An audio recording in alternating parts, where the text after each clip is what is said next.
speaking enough. But God says, I have set him aside. They will shout, impeach, impeach, but this shall not happen. And then God says, highly embarrassing moments when another Snowden arises. And people will become very afraid.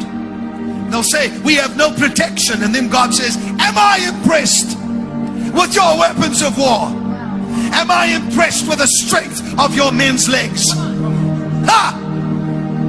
I have said I will bring this nation to its knees. And God said, you have been humbled, and yet some more, and then you shall hear the sounds of great victory. Now, I couldn't have even imagined such. But it was at that second, right before that second one, they're saying he's not speaking enough, which is what CNN was stating. I did a video on it. I was actually laughing at the fact that they're saying he's not speaking enough, and here's the prophecy. But I couldn't have imagined they were going to do another impeachment, which is the next words that happen in that prophecy. And then right after that, highly embarrassing moments as another Snowden arises. And people will become very afraid. The prophecies, the previous ones I played you, talked about something that happens in the spring. And in truth, all these prophecies, they had things that were divvied out as if in stages. And some of them were very, very heavy things. Which is why I'm asking you. So it sounds like, according to these, and I thought it was stuff that applied to last year. I mean, it was, I was just looking at the good stuff. But I think the Lord's shaking us as Christians too. And that's why he put the veil on the eyes. That's what it says in the prophecy. You become complacent. You're not before me. You're assuming that I'm just going to hand you stuff. That there's not going to be any requirement on it. There is. I don't know exactly what these mean. I don't know what exactly that it means when it says there are things, pandemonium in the White House, pandemonium in the White House, problems in Italy and Rome, things that are unknown but unspoken of, underground. I don't know what any of that means. You might.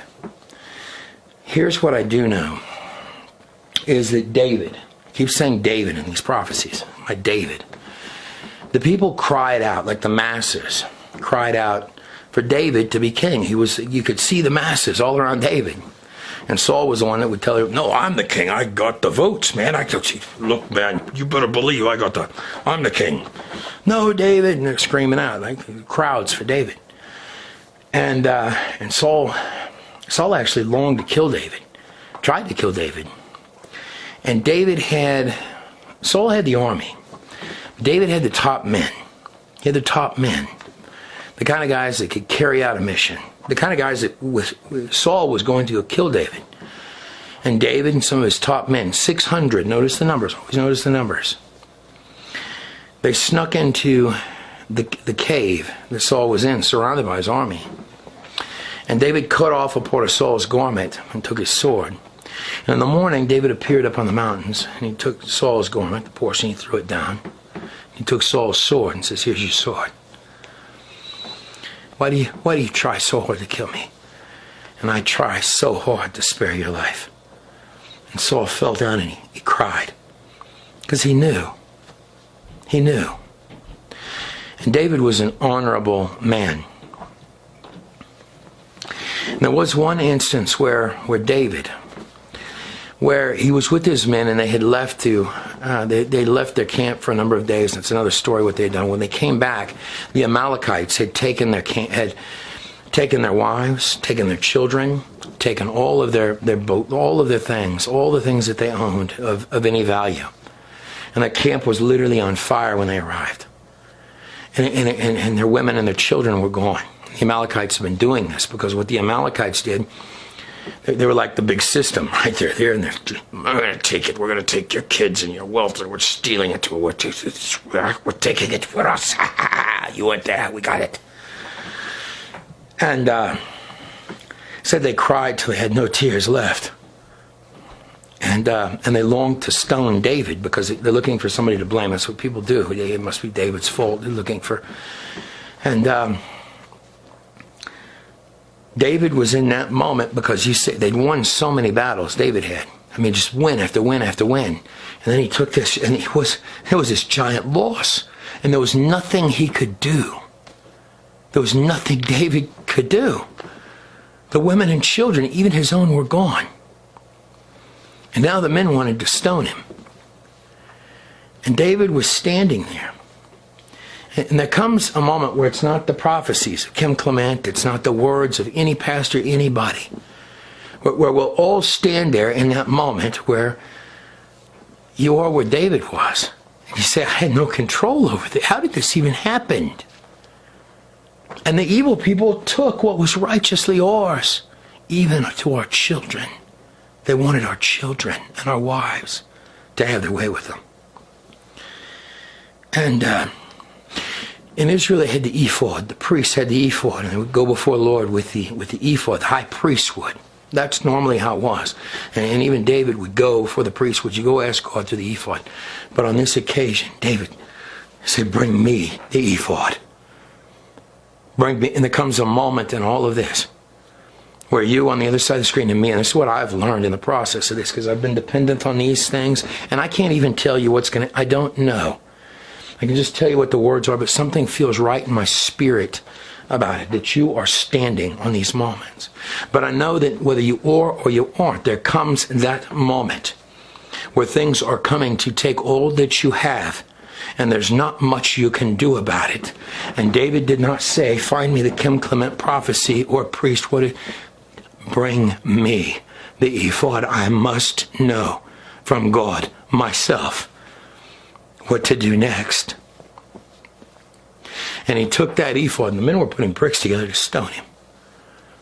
Took that ephod. Lord, what do I do? Rise up, dust off, go, and you will recover all. David and his men went, and this is like Belshazzar with Cyrus, who was partying on all the goblets of God, and he was drunk with all of his men. A lot of people didn't even know Babylon had been conquered. And the Persians came in and took it by stealth. And they were drunk when the Persians, the top Persians, came into that camp and took the heart of Babylon. Well, those Amalekites, they came to the side of a hill, and the Lord led them to where they were. And they looked down, and the Amalekites were reveling in all of their squander, and they were drunken, and they were happy, and they were partying, and they were the women and the children, and they're, oh, we're going to do this and do that and do the other. Oh, we've got it all. Look at our spoil. Give me another glass. I promise you they didn't see the 600 swords even come through. And a lot of that spoil that they had, the riches that they had, came from the Philistines, no less. That's funny. And David and his men, not only did they get all of their wives and all their children back, but they got great riches. They got great riches from the hands of the enemy that had longed so badly to be the leech, the thief, and the liar, and the one burning. When they came back, the things were on fire and burning beyond their own control. And they got everything back. Removed from my eyes scales. I was praying for America, and I was praying for Israel. Nothing unusual. And suddenly behind me, starting behind my back, going in the form of an arrow, were hundreds of thousands of people. And I turned around, and I was stunned at what I saw. This was not just a mere dream, but this was a vision. And so I raised my hand like this, and every one of them raised their hands. I looked back, and they were doing the same thing. I shouted, and they all shouted. They were one. They were one. One party. One party of people.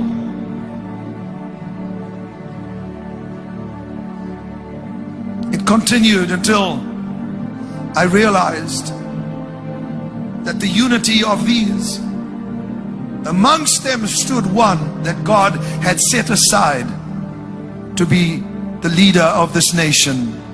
In looking at these parts far more carefully, which I think is what the Lord has asked me to do, when it talks about they had all come together as one, I'm praying for Democrats, open your eyes.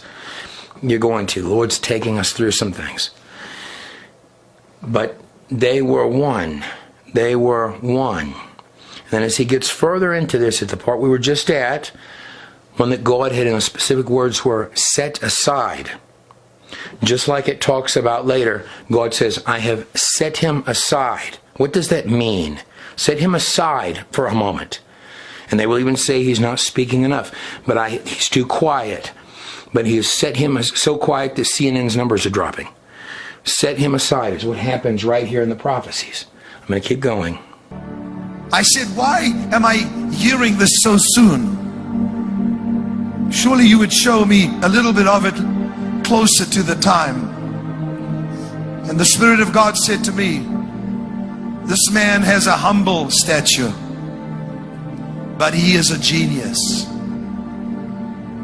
And then I heard gold. I wasn't sure if this was attached to his name, but he said to me, he will restore the fortunes in this nation. Because of his brilliance.